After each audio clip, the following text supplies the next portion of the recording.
More details are emerging surrounding an attack on an Air Force base in Niger's capital, claimed by the Islamic State group in the Sahel. The attack, which began shortly after midnight on Thursday, targeted the international airport and adjacent Air Force base, wounding 4 soldiers, according to officials. The terror group also claims to have destroyed aircraft. Well, France 24's Wassim Nasr is here with me to talk more about this. Wassim, what then do we know about this attack?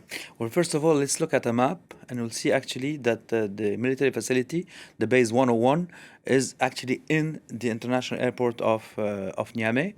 And we'll see to satellite imagery, you're going to see all the facilities that were hit actually by jihadis, where we're seeing the red dots now. And actually, we know now that the area was monitored since weeks by the jihadis who attacked it from different axes. We are talking about at least 20 motorbikes and one 4x4 car with a heavy machine gun on it. We don't know yet how many people actually were killed, but we know that there was huge damage inside of the military facility. First of all, everybody thought about Jinim, meaning the Al-Qaeda affiliate in the Sahel region, because also this group is active in this area. But the thing is that a few days before, the Jinim made an IED, an explosive device, on a road leading to the airport. Meaning if it was them, they wouldn't have put an IED a few days before, since it would have exposed their plan to attack this one of the most actually secure or sensitive facilities in the capital. When we saw the communique of the Islamic State, they issued actually 2 photos with it. We're going to see them, and we see actually that they really damaged some aircraft. Here we see a helicopter and a surveillance airplane that were damaged. And as they say in their communique, they said that many units attacked the facility and 1 unit got hit while retreating by a Nigerian drone.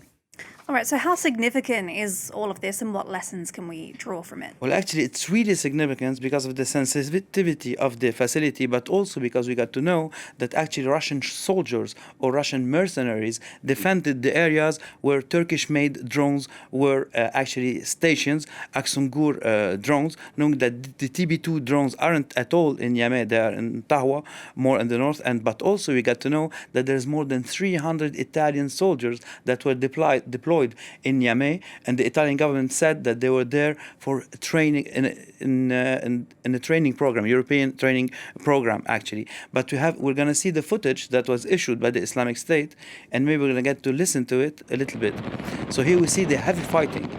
We can hear the heavy fighting that occurred. We are talking about more than 2 hours fight.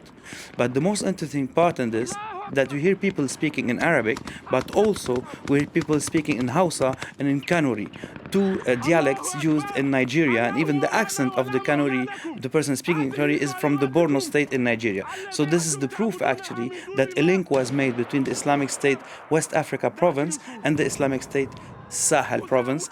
And we got to know also from our information that people who know to monitor drones and at night were actually deployed from the Lake Chad area to the Sahel area. And this shows us also that why the Americans hit northern Sokoto a few weeks ago, because it was actually the area where the link is made between the 2 affiliates. And we know that those people who know how to monitor drones were transferred during the month of October.